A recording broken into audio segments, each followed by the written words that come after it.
Good morning, guys. Post-Apocalyptic here.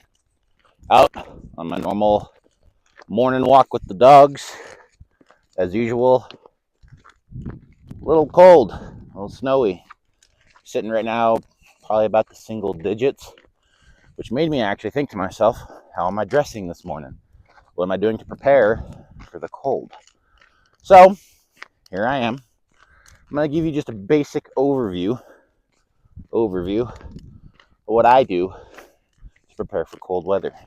Again, this is not me being out for an extended period of time, like days on end. This is me out here probably at most an hour, half, maybe 2 hours.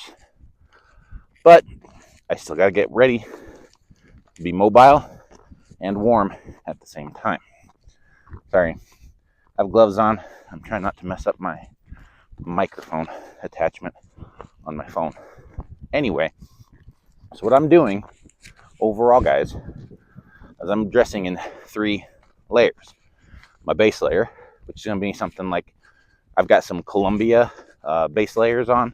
You can use thermal, you can use Under Armour. It's just a thin layer that is going to retain body heat to you.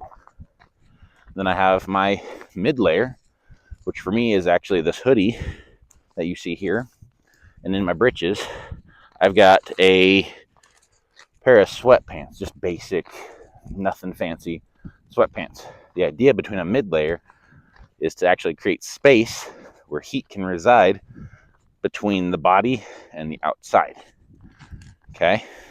And then thirdly, I have my outer layer, which is my leather jacket and my denim pants. Now, oh guys, denim's not good. Denim's okay as long as you're keeping it dry. It's a good layer. I mean, denim was originally used for naval and Navy style people. It was something that would keep them semi warm while at the seas. Obviously, the colder weather it gets, it freezes because it retains water and it gets heavy. But that's what they used way back in, I think it was like the early 1900s, late 1800s for people on boats, sailors, merchant sailors, things like that. Anyway, that's your little history lesson for the day. Random facts that I have stuck in old Fitz head. I used to love Jeopardy as a child. Come on, let's go. But anyway, the outer layer is designed to be a buff between the outer elements and your body, which for me is why I personally like leather. And I don't mean like the fake leather stuff. Granted, it does work, but I like real leather, guys. I will save my pennies, and I did, for some real cattle hide leather. The one thing about leather, no matter how windy it is, it's buffing the wind. If it starts to rain, it'll slick that water, as long as you take care of the leather. But if you continue to move too fast, too quick, you work out too hard, guys, you get hot quick. And it does not wick any moisture. All that sweat you have is bubbling up all over your body, keeping clothes wet. So that's the one downside to leather. Me going out for a leisurely stroll, it's kind of like this, getting the dogs. There they are. Getting them out for a walk, getting them active. It's not bad. So, like right now, even just walking, just a little bit so far, getting a wee bit warm. And that's the idea too, is if I need to, I can shuck a layer to maintain my body temperature. Obviously, me being out and active is going to do that. The other side of it too is some kind of headgear. This is my lighter weight military beanie. I ended up actually snagging it off of a Marine buddy of mine because he liked I don't know why, but he liked that old stupid UCP, that Digicam stuff. He loved that color. Don't know why, but he did. Come on, guys. Howitzer. Come on. being a butt. There's a dead cow down there, and he's trying to... Yeah, there we go. Come on. Give him a little shot to get his butt in gear. Huh. And there's Kimber. Howitzer and Kimber. When I say bulldogs, I mean bulldogs. I think my little girl, Kimber, is probably by far the most stubborn dog I've ever owned. Like, she just does not get it. But we love them. We keep them around. Well, on the lighter side of dogs that I would like to have, just because I like my dogs uber big. But for him only being about 70 pounds, he's a tank. He is a tank. And she's just going to get as big as he is eventually. But anyway, the idea is to shuck a layer if you need to. And again, this is just my kind of 3 that I go to, guys. This isn't like a 7-layer, military cold weather system. Equix, as it used to be called. I don't know what they call it nowadays. But you'd have a base layer, a secondary layer, your mid layer, a fuzzy layer on top, a rain slick layer, a heavy jacket layer, and then actually like a parka, pants, and heavy jacket layer too. But one of the harder things to do in regards to cold weather preparation is to dress in such a way that you're warm when it's uber cold, that you're buffeting the weather as best as you can, whether that's rain, ice, sleet, hail, or just uber windy like around here. And the other layer to it is mobility, being able to move while you're cold or while you're dressed up. My girl left. Come on, Kimber. Come on. Good girls. Yes, you come. Good girls come. Yes. Yes, you're my good girl. You're my good girl. Yes. Yes. All right, let's go. Like I said, she's a sweet cat. Sweet cat. Sweet dog. She's a good girl. Again, having so many layers on, obviously, may hinder your movement depending on how thick those layers are. And there's new technologies out there. Polyethylene, polyurethane, cotton, wool. Wool, honestly, guys, still to this day, it's old school. But it's one of the best things you can use in regards to like body retention, temperature retention, staying warm, and not having like a thick down layer. Me personally, down's not bad, but it's not my favorite. I would prefer doing something other than like a down jacket or a down, because they're just so bulky, so big. They make a lot of noise too. But that's just, again, my brain damage, and I'll admit that. Overall, though, down is an amazing way to stay warm. If you don't know what down is, pretty much all those feathers that ducks and geese, those cold weather birds have, well, they pretty much farm that out for the sake of they want to make sure they stuff it inside of a jacket. That provides that layer, that outer layer of heat and comfortability overall. Down's a good thing. My wife uses a lot of down. The kids' jackets are down, just because also too, they're still growing and leather's expensive. For me, I've got a little bit of some insulation in this, but overall, just leather, guys. That's what I like. I put in obviously a good mid layer, having a, let me unzip my hoodie for you, but having a fuzzy interior, yeah, see, there's the Columbia hoodie, makes for a good mid layer. I'd literally wear this thing around. Like, this combo here has been one that I've used for years. Even when I was in law enforcement, I mean, they had a down jacket with the patch and everything else like that, but the hoodie underneath, I'd wear that underneath my body armor just to stay somewhat warm. Half the time, guys, I never wore their outer jacket because this mid layer alone, plus a sheet of body armor over top, made it nice and warm. Come on, guys. Yes, I know. You're being a good boy. Power, sir. You good boy. Anyway. Come on, little girl. So that's just, again, what I use, guys. What you use, it's up to you. Again, you want to just kind of stick with the overall principle of what I do. You know, you want something that's going to be body heat retaining, that's going to buff the weather, and that can be peeled off as you get hotter over time. Obviously, like, again, leather doesn't quite peel that good, and it retains a lot of moisture inside when you're sweating. So I open it up, call it good. Guys, nothing wrong with that. If I get a little chilly, zip it back up. If I need a little extra on my hood, on my head, I got the hood. I just throw that on. You know,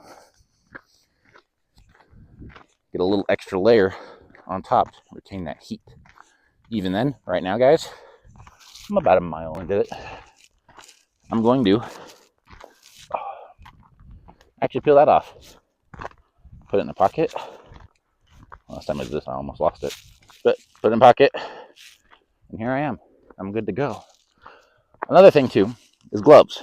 Having a good, not really a thick glove, but an insulated glove. I've got, again, my grandfather, rest his soul, had passed away about 3 years ago, and I inherited a lot of his stuff. And he had a lot of stuff. He liked to collect things, whether it was Dungeons and Dragons dice for the sake of they were just cool. He'd never really messed around with a 20-sided dice before. But the other one is he gave us, his grandkids, a lot of gloves, hats, beanies. This little scarf thing here is literally just like, it's like an old school base layer that was cut up and made into like a little scarf. It's not thick. It's not, a big weather buff. This one was blowing a little more. Something to cover my face. Keep it warm, keep the nose from, being directly exposed to the weather. So it's not too bad. He gave me these gloves too. These are 3M thin insulated, and they are leather, as you can see. Honestly, my hands are hot right now. I might be peeling these off in a minute. But again, this isn't to say do this or do that. This is just a, hey, consider. Again, what you guys do is what you guys do. You guys may decide, I like a down jacket with my PJs underneath. And if it keeps you warm and it keeps you mobile, all the better. So that's that when it comes to different layer systems in the winter or in cold weather. It's a different thing when it's in wet weather, just because you're going to want that layer, especially for like your pants, to buff out that water. Whether it's muck boots out in the open, so it's muddy and gross, or if it's like, heck, even like certain types of waders, rain pants, getting a good pair of Gore-Tex. People always laugh that Gore-Tex is kind of old school technology. Yeah, it is. I used it in the Army. I used a little bit of Gore-Tex when I was in law enforcement. Honestly, I still like Gore-Tex. Gore-Tex will work for you, again, if you know how to layer. The other side of staying warm is layering your socks. Actually, what I've got on right now is literally just my everyday boot. And underneath I have a alpaca wool something. I think they're called pacas. Really, really warm. Honestly, they're like a really soft sock, guys. I really like them. Look into them. I think pacas, what they do is like every pair you buy, they donate one to some third world nation or whatever. Help out people. Good for them. So I think they're comfy and I'm going to use them. But overall, again, if you're wanting to layer your socks, what I do is I take like a thin dress sock and I put that on first. Then what I'll do is I'll take a thicker wool sock, or if I need to triple up on socks, I'll do a standard sock and then the thick wool one. Obviously, I'm not wearing my cowboy boots at that point because it's going to be uber cold. But I'll put on my winter boots, which I've got an old, excuse me, I have an old pair of Gore-Tex Army boots. I think they're Rockies.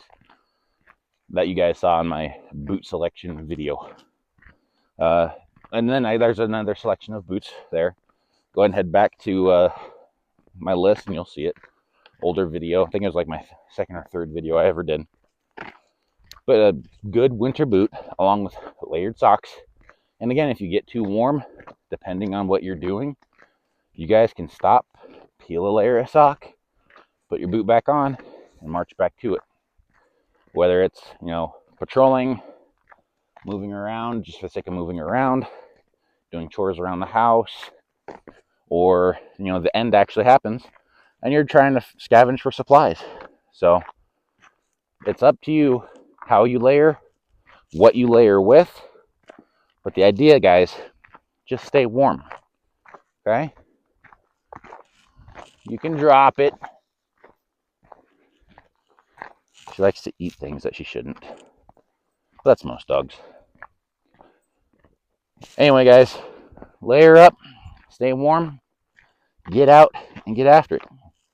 Yeah, it's single digits, but miraculously, there's no wind, and it makes it really nice, really pretty, bright blue skies, as you can see. So just to kind of elaborate a little bit more into the layers that I have, I'm going to show you guys just kind of a good basic 1, 2, 3, 4, 5 layers roughly that I use semi-regularly, again, depending on how cold it gets and things like that. But here we go. We're going to be using a good base layer. Again, something simple, something easy. Dog great. Keeps it nice and warm. I've got a thin layer of socks, thick layer of socks here. That's when I go into my mid layer here. It's going to be just a little bit thicker. Again, more of an undergarment type thing. Sweatpants. Then I got my standard, just kind of what I wear, whether it's jeans and a flannel or obviously this kind of camo style gear. It's going to, I think this is from One Tigress, if I remember correctly. Again, just another Amazon, or no, I'm sorry, Emerson gear. Yeah, made in China. Guys, I'm not made of money. So far, it's actually really comfortable. The sizing was perfect, even for a bigger guy like me, and I'm 6'2", 215 pounds. But yeah, I liked it. And then we go into, again, like that kind of secondary outer layer, whether it's going to be a kind of like a fuzzy, this old school army jacket of mine, or going back into my hoodie, which is what I normally wear. And then having that thicker outer layer, whether it's a ski jacket like this. This one's a Columbia interchange. It's got the 2 layers to it, so technically, you know, layer 6, layer 7. These ones do have, I guess the idea behind this was to have like your body heat radiated back to you, keeps you warmer, things like that. Or the good old trusty leather, like I normally use right here. So she's well worn, beaten up, but hey, it's mine. So hopefully that helps you guys just kind of get an idea of just a couple extra layers, obviously out and displayed rather than on myself. So other than that, So, train hard, stay fit. I'll see you guys in the next one.